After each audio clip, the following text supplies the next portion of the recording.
ce rendez-vous Focus qui accueille le porte-parole du gouvernement face à l'actualité. Monsieur Wilfried Liangoubedi, bonjour. Bonjour, Monsieur Sonovo. Merci d'avoir fait l'honneur à ce plateau. Me semble-t-il c'est votre première fois ici sur ce nouveau plateau? C'est de baptême. C'est le baptême.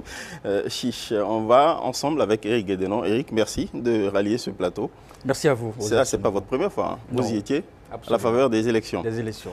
Chiche, ensemble avec Éric Guédénon, nous allons faire réagir le porte-parole du gouvernement aux faits marquants de l'actualité. L'actualité a été riche. On va faire réagir le porte-parole du gouvernement aux résultats des élections couplées législatives et municipales et aussi explorer l'atmosphère de mandat du président Talon. On va aborder aussi les suites de l'enquête judiciaire liée au putsch déjoué du 7 décembre dernier. Les accusations portées contre le Bénin par le président du Niger, Tiani, au sujet des explosions intervenues dans la zone aéroportuaire de Niamey. On va parler également, évoquer avec vous le décès dans des conditions troubles d'une parturiente à l'hôpital départemental de Porto Novo, le CHDO. Et on va revisiter l'une des importantes décisions du dernier Conseil des ministres, les privilèges accordés aux afro-descendants. Éric, le menu est riche, c'est à vous la main pour mettre en scène. Merci à vous, monsieur le porte-parole du gouvernement, pour votre disponibilité à répondre à nos questions. Nous allons démarrer par les grandes décisions du Conseil des ministres. Nous avons noté que le gouvernement a décidé de la création de l'Agence pour l'assistance au retour des afro-descendants. Dites-nous, avait-on besoin de créer une nouvelle agence aux ressources supplémentaires pour assister le retour des afro-descendants? J'ai entendu votre confrère, M. Sonovo, parler de privilèges accordés aux afro-descendants. Et je veux qu'on s'entende tout de suite. Il ne s'agit pas de privilèges. C'est nous qui avons pris la décision de mettre en place des tests pour encourager ces personnes qui sont autant de frères et de sœurs, parce que déportés du continent dans des conditions que l'on connaît. Nous avons pris cette décision pour contribuer à la réparation de la douleur, des blessures que ces personnes et leurs descendants, donc nos contemporains, ont vécues. Depuis que nous avons pris cette décision, nous voyons bien que c'était juste de la prendre au regard de l'ampleur des demandes et aussi de la qualité des demandes. Je crois que tout le monde est témoin de ce que des personnalités de premier plan qui ont fait leur test ADN ont vu leur lien de rattachement avec le Bénin et ont sollicité le bénéfice de la nationalité béninoise par reconnaissance. Lorsqu'on a fait ça et qu'on a eu cette réponse agréable de la part des bénéficiaires, comment on fait pour que le parcours qui conduit à l'obtention de ce document soit des plus agréables? Parce que si vous attendiez peut-être 100 ou 200 personnes à un moment T et qu'au même moment vous avez 500 ou 1000, cela peut créer de la congestion sur le trajet. Il ne faudrait pas que, en venant faire ces formalités, ces personnes subissent des tracasseries administratives, une certaine lenteur qui pourrait les décourager ou leur faire penser que la décision en amont n'avait pas été suffisamment mûrie. Or, ça n'est pas le cas. Et nous avons observé tout de suite qu'effectivement, le ministère de la Justice, puisque c'est la porte d'entrée de la mise en œuvre de cette décision, est assez sollicité. Comment permettre que les demandeurs voient leur dossier traité diligemment, dans des conditions les plus agréables? C'est ça qui nous conduit à mettre en place cette agence. Donc, il ne s'agit pas de privilèges nouveaux, non. C'est faciliter la tâche aux demandeurs et montrer davantage la crédibilité de notre pays qui, en prenant sa décision de façon souveraine, montre qu'il peut mettre tout en œuvre pour que tous ceux qui s'y intéressent vivent une expérience particulièrement positive, ce qui leur montrerait qu'ils ont eu raison de faire confiance au Bénin. On va aborder volontiers, merci pour ces explications au sujet des afro-descendants. Abordons volontiers les résultats des élections législatives et municipales. Les deux partis principaux qui soutiennent l'action gouvernementale ont imposé leur loi, une présence hégémonique exclusive dans toutes les instances d'élus, hein, à l'Assemblée comme au niveau des mairies. Pour le démocrate que vous êtes, sans mauvais jeu de mots, vous voyez bien ce que je veux dire, l'homme attaché aux principes démocratiques, est-ce que vous n'avez pas comme une sorte de, j'allais dire, de parcours inachevé par rapport à notre processus démocratique, à la vie démocratique, à la marche démocratique du Bénin? Pourquoi? Les élections se sont déroulées conformément aux prescriptions légales. S'agissant des législatives, tous les partis qui ont rempli les conditions prévues par la loi ont pu compétir. Et nous l'avons vu. On circulait librement dans le pays, on fait leurs meetings librement et on mobilisait leurs électeurs tout aussi librement. Les électeurs sont allés aux urnes, ont porté leur choix sur les uns et ou les autres. Et puis à l'arrivée, le résultat est la manifestation de la volonté des électeurs, de la volonté du peuple. La volonté du peuple ne saurait se discuter parce que le peuple ne se trompe pas. Et le peuple a décidé que tel et tel parti peuvent aller le représenter à l'Assemblée nationale conformément aux dispositions de la loi. Et que tel et tel autre n'était pas qualifié, n'était pas assez représentatif dans le pays pour porter leur voix au sein du prochain Parlement. Il faut prendre acte de cela. Donc, qu'est-ce qui gênerait en démocratie dès lors que aucun des partis en compétition ne s'est plaint de n'avoir pu organiser ses meetings, de n'avoir pu aller ici ou là, ou de n'avoir pas vu ses militants sortir. Moi, je pense que les enseignements qu'il faut tirer de ce scrutin, ils sont ailleurs et plus profonds. On est toujours sur les législatives. Allez-y. Et ça a été une élection où, encore une fois, toutes les sensibilités qui ont pu se qualifier et ont pris part. Quand on a évoqué les municipales, le parti d'opposition, les démocrates, n'a pas pu se qualifier parce que n'ayant pas fourni une liste complète à la Sénat. Moi, j'aime à insister là-dessus parce que j'entends parfois certains de vos confrères, d'ici ou d'ailleurs, parler d'exclusion. Lorsque vous avez été à une compétition où vous n'avez pas rempli les critères, il ne saurait être question d'exclusion. Vous devez fournir une liste donnée. Vous l'avez fournie à moitié, en tout cas incomplète. Vous vous êtes exclu vous-même, si exclusion il y a, mais vous n'étiez pas qualifié pour y prendre part. Donc ce parti n'a pas pu se qualifier pour les municipales. Il n'a pas pu non plus désigner un duo candidat pour la présidentielle à venir. Donc il lui restait les législatives.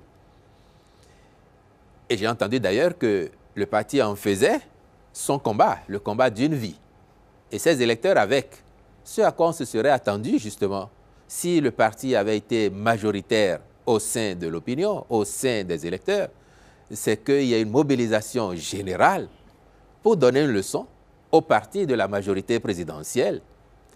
Or, nous avons vu à l'arrivée que nos prévisions étaient plus conformes à la réalité parce que la démonstration a été faite de façon éclatante que ce parti est minoritaire au sein de l'opinion. Donc, du coup, vous considérez que l'expression du vote qu'on a eu pour les élections couplées, c'est une sorte de plébiscite de l'offre de gouvernance qu'on a vu jusque-là? Le mot est tout à fait juste, c'est un plébiscite. Mais la raison en est que, allez-y, allez-y. Quand vous regardez vous-même les scores obtenus par les uns et les autres, les deux gros partis de la majorité présidentielle, donc qui ont emporté les sièges, font à eux seuls pratiquement 80%. 80% des suffrages exprimés librement par les populations. C'est un plébiscite. Vous auriez aimé que par le charme démocratique, le pourcentage, le score réalisé par le principal parti d'opposition, pardon pour le mot, il y en a qui le récusent, notamment FCBE, mais enfin, les faits sont là, plus de 16%, ce n'est pas rien. Ailleurs, un seuil de 10% des suffrages exprimés, ce n'est pas rien, comme seuil de représentativité.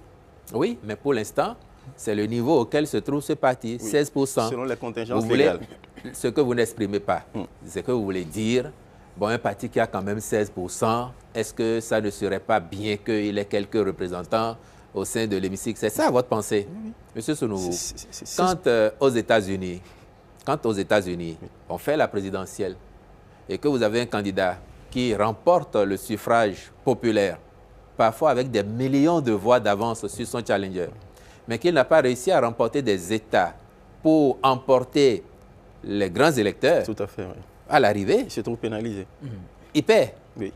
Et vous avez connu des exemples récents dans la vie des États-Unis. Ils ont un système où, quand vous allez à la présidentielle, et je ne vous entends pas souvent, vous, des médias, l'expliquer à nos concitoyens, aux gens qui n'ont pas forcément votre niveau, afin qu'ils comprennent que chaque peuple, chaque pays adapte son parcours aux exigences, aux défis qui se posent à lui à un moment donné. Demain, ça peut changer.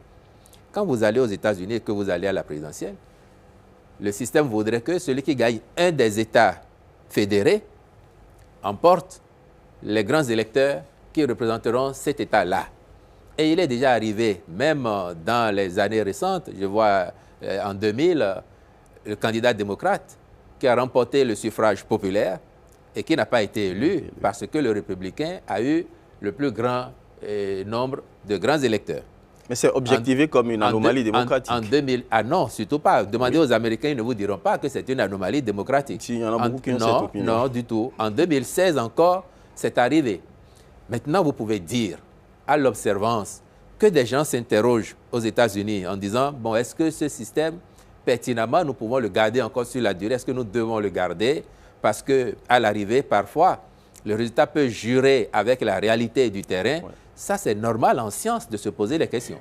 Et une loi, elle est fille de son temps. Elle peut évoluer. Nous avons un modèle qui voudrait qu'il faut avoir au moins 20% dans chacune des 24 circonscriptions électorales pour avoir des députés. Et il y a un parti, le parti qui a les 16% dans au palais, à l'arrivée en plus, il a manqué les 20% dans pas moins de 13 circonscriptions électorales, donc plus de la moitié. Cela montre bien qu'il n'est pas assez représentatif dans toutes les circonscriptions, conformément à la volonté des lois électorales que nous avons. Et puis, moi, j'ai été particulièrement sidéré par ailleurs de voir que même dans des circonscriptions qui, a priori, étaient perçues ou pouvaient être perçues comme des bastions de ce parti, mais il y a été totalement laminé, parfois avec des scores anecdotiques. Et ça vous renseigne, encore une fois, qu'à l'arrivée, la volonté populaire est celle qui s'est manifestée et les électeurs ont placé l'UPR, le BR en tête, suivi de LD, de FCBE et puis de Moël Bénin pour parler des législatives. Monsieur le porte-parole, de nombreux observateurs soulignent la faible participation de nos concitoyens. Le gouvernement y voit-il un signal d'alerte justement sur la confiance des citoyens dans le processus électoral? Non, mais un moment, s'il vous plaît, si vous permettez, avant que d'arriver sur la participation, restons sur le débat précédent et finissons-le pour apprécier les messages ou le message que les électeurs passent. Parce qu'avant ça, on a entendu longtemps, pour nous en tenir au parti LD, revendiquer d'être le parti du peuple, d'être le plus grand parti du Bénin. Et j'avais eu l'occasion de dire, quand les réformes ont été faites et qu'on entendait les grognements de certains, je disais que les partis qui ont compris que la loi leur pose un défi, tels des fourmis besogneuses, se sont mis sur le terrain pour travailler et essayer de rattraper leur retard. Tandis qu'un autre au moins jouait les cigales et que le résultat ne saurait surprendre. À la fin, je vois, ça n'a pas menti. Mais les électeurs ont surtout montré qu'ils sont plus arrimés aujourd'hui au Bénin nouveau, au Bénin de demain, plutôt qu'au Bénin du passé. Les électeurs nous passent un message. Nos électeurs aujourd'hui, ils vivent dans un Bénin 3.0. Ils aspirent peut-être à un Bénin 7.0 ou 9.0 plutôt que de retourner dans un Bénin analogique que certains leur proposaient. Et c'est ça qu'il faut saluer, la maturité des électeurs, la maturité du peuple béninois dans son ensemble. Quel que soit le prix, éventuellement démocratique. Est-ce que nous sommes d'accord que le peuple ne se trompe pas? C'est pour ça qu'on dit Vos Populi, Vos Dei, n'est-ce pas, M. Sonouvou? Bon, c'est une vision philosophique. Non, est-ce que nous sommes d'accord que le peuple ne se trompe pas? Bon, puisque dit que la souveraineté appartient au peuple, le peuple exerce sa souveraineté et il manifeste librement son intention dans les urnes, vous lui accordez au moins le crédit d'avoir fait le choix dont il avait envie. Donc le peuple ne s'est pas trompé en faisant ces choix-là. À partir de cet instant, il faut tirer les conclusions. Moi, je considère que le peuple béninois est heureux aujourd'hui d'être dans un Bénin 3.0, de considérer que la marche du pays globalement est satisfaisante, même s'il y a encore des défis ou des aspects à corriger, à améliorer, ce qui est normal partout ailleurs dans le monde, mais surtout, ce peuple ne veut pas revivre dans le Bénin d'avant 2016. Et c'est le principal message qu'il nous a passé, c'est ça qu'il faut retenir. Et avec le recul, on peut même dire, les gens qui ont pris les armes contre le peuple béninois le 7 décembre, parce qu'ils se croyaient le bras armé ou les justiciers d'un certain courant politique en pensant qu'ils étaient majoritaires, je pense que si c'est des gens qui étaient de bonne foi le 7 décembre, en tout cas c'est des gens honnêtes, en voyant les résultats, ils devraient se dépêcher de faire les excuses au peuple, de présenter leurs excuses au peuple béninois en disant « Béninoises et Béninois, on s'est trompé, ou on a été floués. Nous, on pensait que les gens qui se plaignent tout le temps, ils étaient majoritaires dans l'opinion. Mais les résultats des élections libres et transparentes que nous avons vécues nous montrent qu'ils sont plutôt très minoritaires. Et donc, avec le recul, on vient vous présenter humblement nos excuses. On s'est trompé. Je pense que c'est ce qu'ils auraient dû faire s'ils avaient été de bonne foi ce jour-là. Et s'ils avaient été déjà honnêtes, c'est ce qu'ils auraient dû faire. Parce que, imaginez, contrairement à leurs attentes, évidemment, le peuple n'était pas sorti. Mais si une partie des soutiens de l'opposition était sortie et que cela avait marché, on aurait dit que c'était un coup d'État populaire, quand bien même c'est au bénéfice d'une minorité de la population. Et donc, quand vous faites ces considérations, vous êtes obligé de leur dire, bon, le peuple attend vos excuses quand même, messieurs, du 7 décembre 2025. On peut comprendre cette manière de tirer des leçons, ces leçons du vote qui a été exprimé. Et cela percute avec, même si Patrice Talon n'est pas un idéologue, avec ce qu'il a professé comme doctrine de développement lorsque justement il faisait sa campagne pour le deuxième mandat en considérant que démocratie, oui, mais d'abord priorité à la solidité de l'économie. Est-ce qu'en définitive de l'offre économique et de développement, est-ce qu'en définitive, vous considérez que c'est à cela que le peuple électeur s'est attaché? Non, il n'a jamais opposé démocratie et économie. Il dit que la démocratie doit être au service exclusif de notre développement. Ce n'est pas la même chose.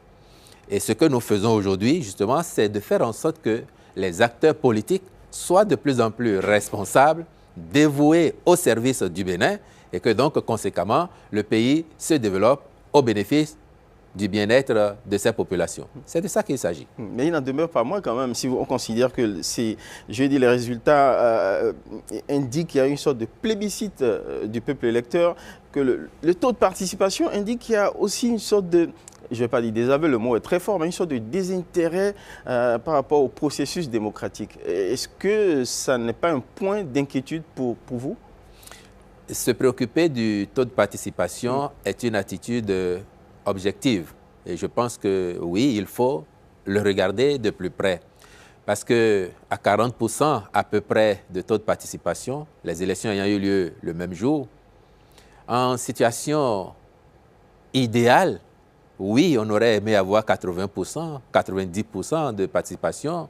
On prendrait un peu d'ombre si on avait même 60%, 70%, alors qu'on rêvait de 80, 90%. C'est vrai.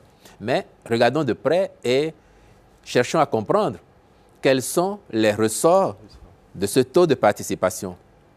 Nous sommes, encore une fois, dans un pays qui se modernise. Le Bénin 2.0, 3.0, dont les Béninois se satisfont aujourd'hui, malgré ce qui nous manque encore, mais ils savent qu'on va y arriver parce que nos efforts payent. Nous avons aujourd'hui une base état civil moderne, automatique, qui génère la liste des électeurs de façon automatique. Avant, à la veille de chaque élection, nous devions faire une campagne de mobilisation citoyenne pour délivrer les cartes d'électeurs. Rien que cette opération mettait déjà en alerte l'électorat et préparait les gens aux échéances. Premier aspect qui a disparu de nos pratiques. Aujourd'hui, quelqu'un qui a 18 ans ou qui a eu 18 ans il y a 2 ans et qui doit voter parce qu'il a 19, 20 ans, il se retrouve automatiquement dans la base de données liste électorale sans même a priori savoir qu'il est appelé à voter. Première chose. Le vote n'est pas obligatoire au Bénin. Donc, ajouter à ce que je viens d'indiquer, cela peut déjà créer un petit biais quelque part. Monsieur Sounouvo, Monsieur Guédénon, comme vous, chaque Béninoise et chaque Béninois a au moins un parent ou connaît au moins quelqu'un, un Béninois, qui vit hors du pays, n'est-ce pas? Il se trouve que les Béninois de la diaspora ne prennent pas part au vote pour les législatives et les municipales. Pourtant, aujourd'hui, de facto, ils sont sur la liste électorale. Hier, ils n'auraient pas été sur la liste électorale.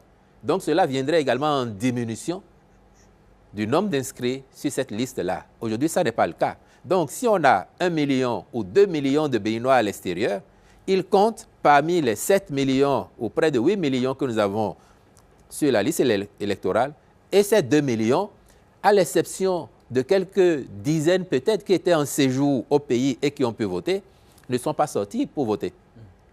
Au moment de la présidentielle, ils voteront.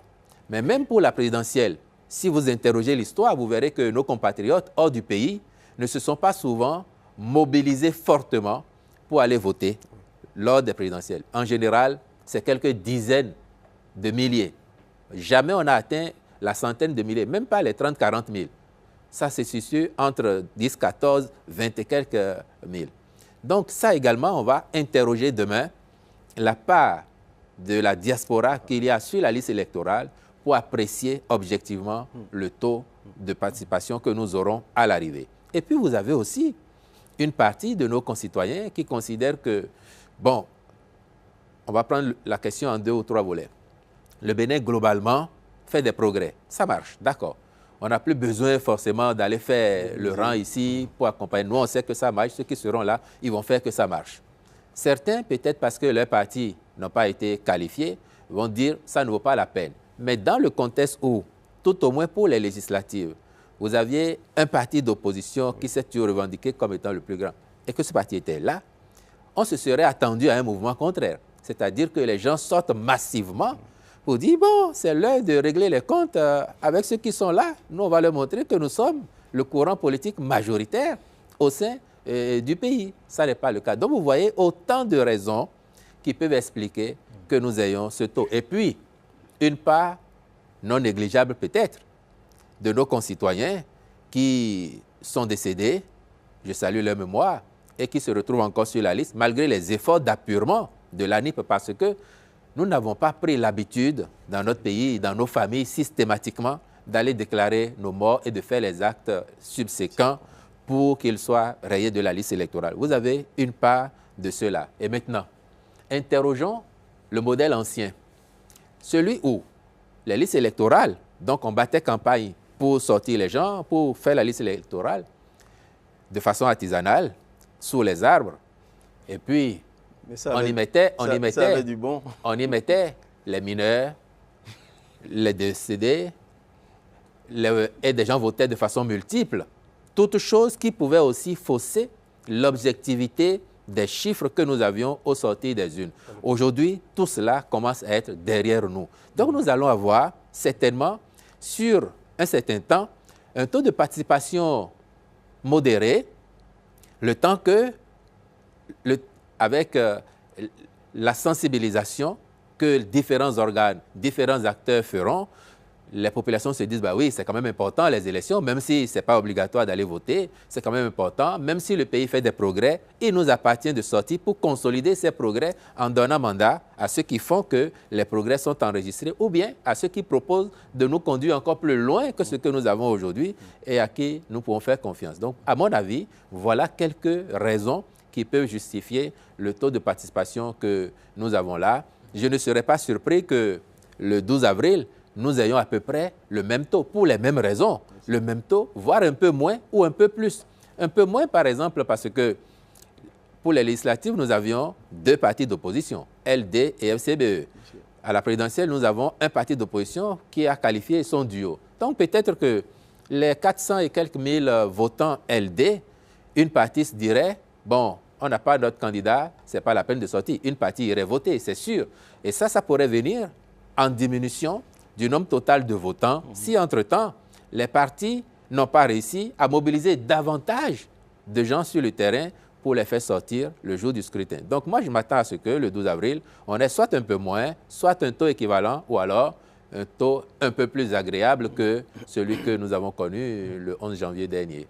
Mais au sortir de ces élections, en réaction justement aux résultats, la Force Curie pour un Bénin émergent, dans un communiqué, a quand même fait part d'un certain nombre de critiques indécentes, notamment les réformes politiques qui, selon leur formation politique, est à la base de cette taux que nous avons enregistré.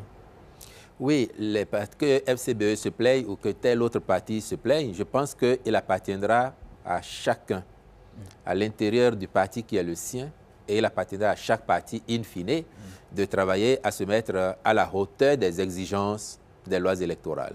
FCBE a connu une mauvaise fortune à l'issue de ces élections, il lui appartiendra d'en tirer les leçons au-delà des critiques. C'est comment je tire les enseignements, comment je m'organise autrement, comment je me réinvente pour que les prochaines fois, je connaisse meilleure fortune.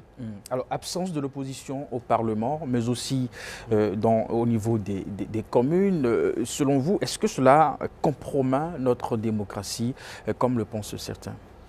Encore une fois, pour davantage de diversité, je dirais même peut-être de vivacité du débat démocratique, ça aurait été bien d'avoir tout ce qui aurait rempli les conditions de représentativité.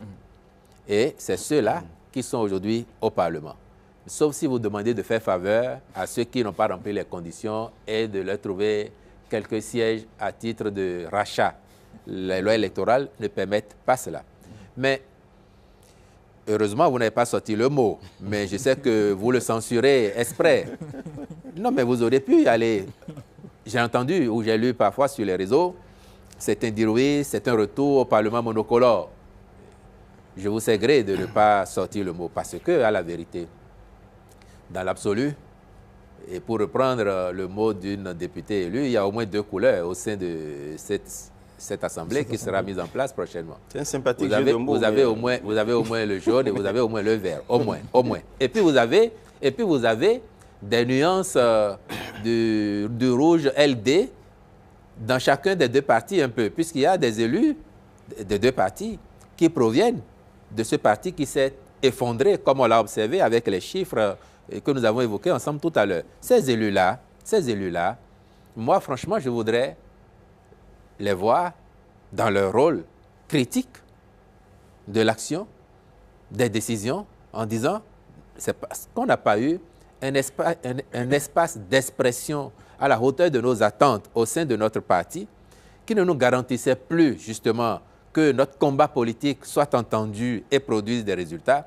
que nous nous sommes rapprochés de vous. Mais en venant, c'est avec notre sensibilité, notre regard critique, nos observations. Je veux les voir encore dans ce rôle-là, au sein de ce Parlement. Et au-delà, je voudrais aussi que nous ne perdions pas de vue. Ce n'est pas un vœu pieux? Je voudrais que, non, et je voudrais que nous ne perdions pas de vue que le Parlement dit monocolore de 2019.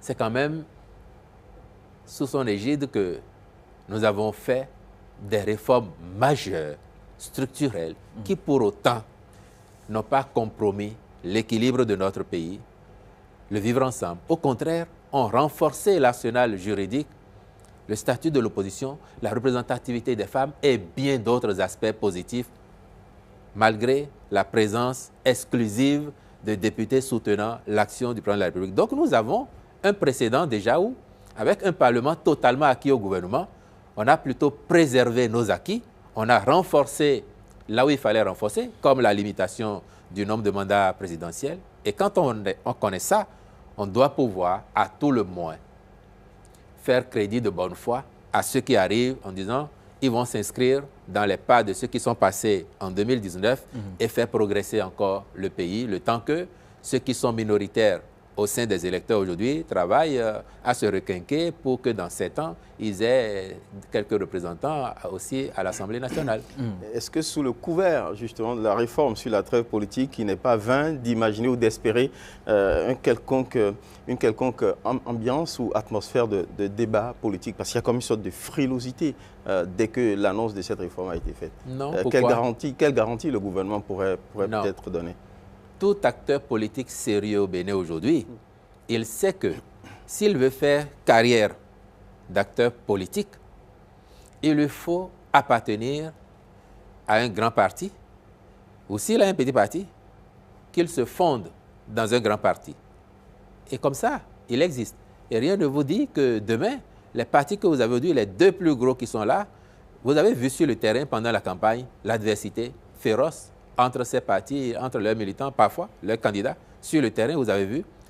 Demain, vous aurez peut-être, lorsque la réforme... Et c'est une adversité partisane. Elle n'est pas construite. Ah non, surtout pas. Ce n'était pas une adversité amicale ou partisane. Moi, j'ai été sur le terrain, M. Sounouvou. J'ai été sur le terrain. Pour le compte de quel parti? Et j'ai entendu. J'ai travaillé avec l'UPR, mon parti.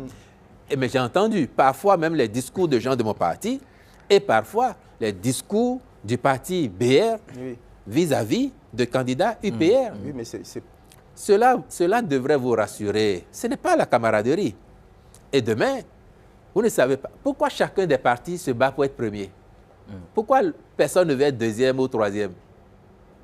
Parce que demain, peut-être, la structuration du jeu politique béninois va se faire autour de ces deux grands partis qui ont vocation à grandir encore.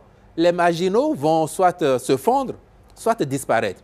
Ils auront des militants qui vont s'exoder vers les deux plus grands. Donc demain, vous allez avoir, à mon avis, en projection, UPR et BR, ou peut-être LD qui se réinvente et qui absorbe tel ou tel autre, mais vous allez avoir deux grands pôles qui vont se challenger pour conquérir le pouvoir et l'exercer. Donc l'opposition, vous l'avez dit, l'opposition proviendra d'un de ces pôles, sauf à choisir une formule, comme on le voit dans un pays occidental, a dit, bon, si c'est le plus grand qui a gagné cette fois-ci, moi le plus petit, je me rends disponible pour participer à la gestion du pouvoir avec lui. Demain, si c'est moi qui gagne, bon, lui, parce qu'il serait devenu minoritaire, il se mettra également à ma disposition pour apporter sa contribution. Donc, la perspective, c'est que les partis marginaux, s'ils veulent faire carrière politique, être dans des partis de gouvernement, ils vont se fondre avec les plus grands, ou alors ils resteront marginaux, ils vont être des agitateurs d'idées et savoir que leur rôle se limite à cela.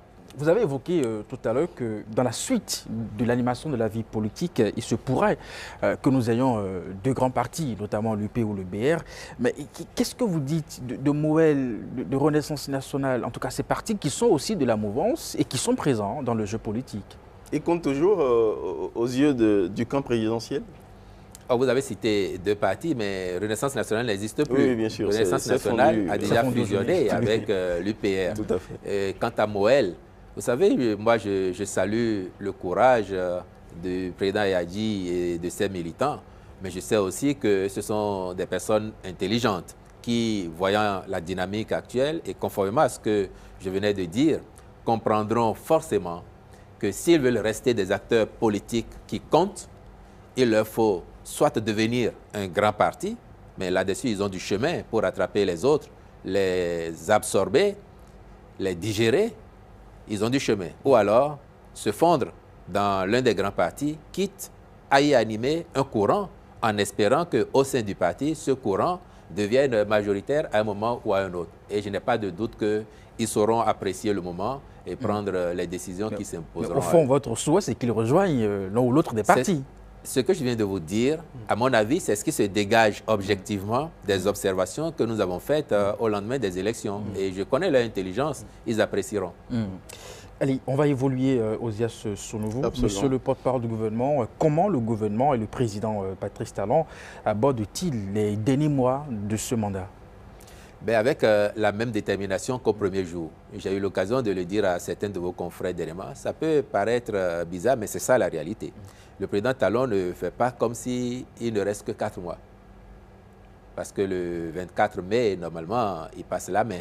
Un nouveau président aura été élu, soit le 12 avril, soit 2 semaines plus tard. Il reste 4 mois à tout casser. Mais quand vous l'écoutez, quand vous voyez le rythme de travail qui n'a pas changé, quand vous voyez l'exigence qui n'a pas changé, il est resté le même comme depuis le premier jour. Parce que c'est comme ça que nous allons bâtir ce Bénin grand, ce Bénin moderne, ce Bénin résilient aussi.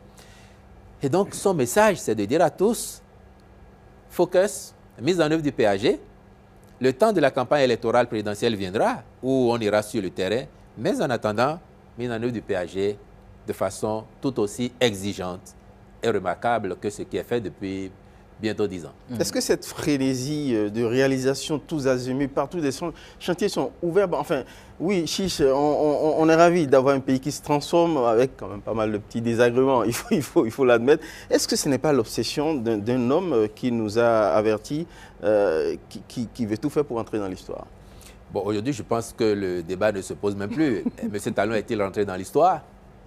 Vous voyez très bien l'appréciation des Béninoises et des Béninois. Vous voyez l'appréciation du monde entier. Quand il a dit qu'il allait révéler le Bénin, est-ce qu'aujourd'hui, qu'on l'aime ou qu'on ne l'aime pas, est-ce que notre pays est révélé au monde entier? est-ce que le monde entier parle du Bénin? Et en quel terme? Positivement. Ce qui nous génère fierté, satisfaction. Et ça, c'est l'œuvre de toutes les Béninoises et de tous les Béninois, de toutes nos obédiences, de tous nos villages. Franchement, chacun de nous, d'une manière ou d'une autre, a apporté sa petite contribution. Même ceux qui nous calomnient, même ceux qui nous critiquent et qui, hors micro et caméra, disent, bon, on fait ça parce qu'on voudrait que vous fassiez encore plus, puisqu'on sait que vous avez la capacité de le faire. À votre place, on n'aurait pas fait autant. Moi, j'ai entendu d'éminents opposants dire, le président Talon, franchement, à sa place, je n'aurais pas fait ça. Et donc, quand on crie, on vous chahute, c'est comme on exige de vous parce qu'on sait que vous pouvez plus. Tant que vous êtes là, vous pouvez plus.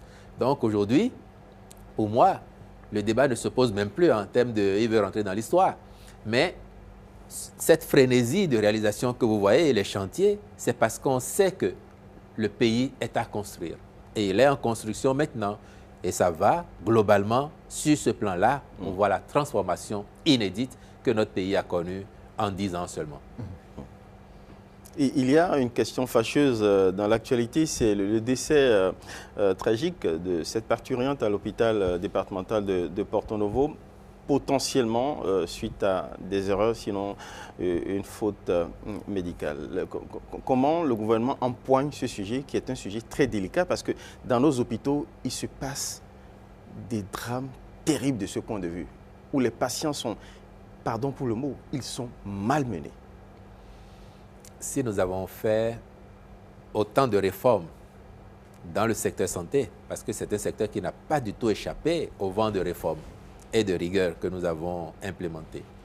Si nous avons fait autant de réformes, si nous avons mis des équipements en place en leur permettant d'avoir plus pour bien faire le travail, si nous avons fait autant de recrutements dans le secteur santé, j'aime souvent à le dire, en dehors de l'éducation et de la défense et sécurité, le secteur santé est celui dans lequel nous avons fait le plus de recrutement. Et je ne trahis aucun secret si je vous dis par exemple que les 2 ou 3 dernières promotions de médecins que nous avons formés dans notre pays ont été recrutés directement, sans concours. Parce que nous voulons, à la disposition de nos compatriotes, des agents de santé professionnels et disponibles partout. Que quand on va dans un centre de santé, il y ait au moins un professionnel qualifié. Si nous avons la possibilité d'en avoir 2, 5, 10 ou plus quelque part, que nous le fassions compte tenu de la fréquentation. Donc on a fait ces efforts-là. C'est pour qu'il y ait du mieux. À partir de cet instant, on ne peut pas s'accommoder de défaillances qui peuvent être évitées. C'est pour cette raison que le sujet douloureux que vous évoquez, et je m'incline ici encore devant la mémoire de cette parturiente qui nous a quittés, ce sujet a préoccupé au plus haut point. Et mercredi, effectivement, en marge du Conseil, le chef de l'État a évoqué le sujet. Le ministre de la Santé a donné les détails qui étaient déjà en sa possession. Les diligences qu'il a accomplies lui-même, s'étant rendu au CHDO, ayant tenu des séances avec les responsables du centre pour chercher à comprendre ce qui s'est passé. Et puis, ayant diligenté une enquête administrative avec le soutien de l'autorité de régulation du secteur de la santé. C'est en cours. Et le chef de l'État a exigé que oui, en plus de ça, l'enquête judiciaire doit également se faire, elle est déjà ouverte, mais doit se faire également sans complaisance, avec toute la rigueur requise afin que les responsabilités soient situées. Si c'est une erreur médicale, si c'est une négligence, si c'est une défaillance, tout cela doit transparaître dans les conclusions des enquêtes afin que les mesures adéquates soient prises. Et il le faut. Pour le Bénin moderne qui se bâtit, il le faut afin que cela ne se répète pas impunément. S'il y a une faute manifeste et qu'on fait semblant de traiter ou qu'on ne traite pas, c'est qu'on encouragerait implicitement d'autres à commettre des fautes. Justement. Or, si la faute est avérée et que les sanctions prévues sont administrées, cela montrerait aux uns aux autres que il ne faut plus s'y aventurer. Et là-dessus, je pense que le peuple béninois peut être en confiance. Parce que c'est au même ministère de la Santé, il y a quelques semaines seulement, qu'on a pris des mesures par rapport justement à l'accueil des usagers, des patients de nos centres de santé, avec un numéro vert à disposition pour dénoncer les agents de santé dont le comportement serait de nature à manquer de respect ou de civilité aux usagers de nos centres de santé. Si on a pu faire ça à ce niveau-là, à plus forte raison lorsqu'il s'agit de vies humaines qui sont en jeu. L'enquête est très attendue, mais face à l'émotion et aux accusations relayées dans l'opinion publique, comment le gouvernement entend-il garantir vraiment cette enquête de façon indépendante et transparente? Quand les conclusions sortiront, vous verrez. Parce qu'une enquête, ça obéit à des règles. Les acteurs, les protagonistes, ici, la famille de la défunte, à commencer par son époux, ils seront également entendus. L'époux a écrit. Bon, il a écrit des choses. Absolument. Tout ce qu'il a écrit n'est certainement pas vrai. C'est peut-être l'émotion ou c'est peut-être ce que lui, il a entendu. C'est peut-être ce que sa compréhension lui a permis de saisir. Les enquêtes nous édifieront. Les enquêtes nous édifieront. Et puis, chacun appréciera. De toutes les façons, ce sera sans complaisance, mais avec toute la rigueur requise. Monsieur le porte-parole, est-ce qu'il y a de nouveau, justement, dans ce dossier de tentative de coup d'État du 7 décembre, dans les enquêtes? Cette fois-ci, la justice est peu diserte là-dessus. Alors, on craint pour la transparence et l'équité de la justice dans cette matière. Jusqu'à plus informé, et je ne peux pas vous dire plus que ce que vous savez, qu'on a déjà entendu. Je sais que les enquêtes sont en cours et en temps utile, nous en aurons le contenu puisqu'il y aura forcément un procès. Donc, à cette occasion-là, on en saura davantage. Pour l'instant, laissons les structures dédiées faire leur travail et nous servir le moment venu les tenants et aboutissants de cette tragédie. Je m'entendais à plus de détails. Que répondez-vous aux accusations portées par le président Tiani contre le Bénin à l'issue des explosions intervenues dans la zone aéroportuaire du Niger? Bon, pas que le Bénin, il y a bien d'autres pays qui ont été cités aussi. Oui. Bon, j'espère que vous n'êtes pas surpris par ces accusations. J'espère que vous n'êtes pas surpris. Ce n'est pas la première fois. Parce que nous, on n'est pas surpris. Les Béninois devraient même se dire, mais à quand la prochaine? Et puis, comme ça a commencé à tarder, on se dit, mais ils nous ont oubliés enfin.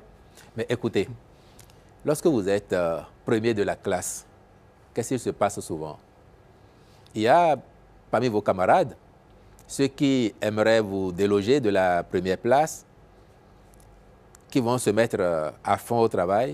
Et il y a ceux qui vous jalousent parce qu'ils ne savent pas que être premier de la classe, ça vous coûte des nuits de sommeil, ça vous coûte des temps de jeu, de divertissement, et ça vous demande beaucoup d'efforts. Il se trouve que grâce à notre travail collectif, et un peu malgré nous tous, le Bénin aujourd'hui, on peut le dire, toute proportion gardée, mais sans fausse modestie, on peut dire que nous sommes premiers de la classe. Ça ne fait pas que des heureux. Ça ne fait pas que des heureux.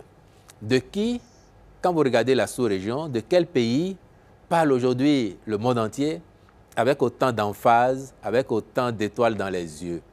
Quelle est cette destination que les gens veulent venir découvrir quand vous allez sur les réseaux sociaux? C'est encore du Bénin. Et puis moi, j'ai été heureux de voir que à la suite des déclarations de M. Tiani, même ses concitoyens sur les réseaux, ils disent ne pas y croire. Moi, j'ai lu beaucoup de réactions. Les Nigériens disent non, ça suffit, laissez le petit Bénin tranquille.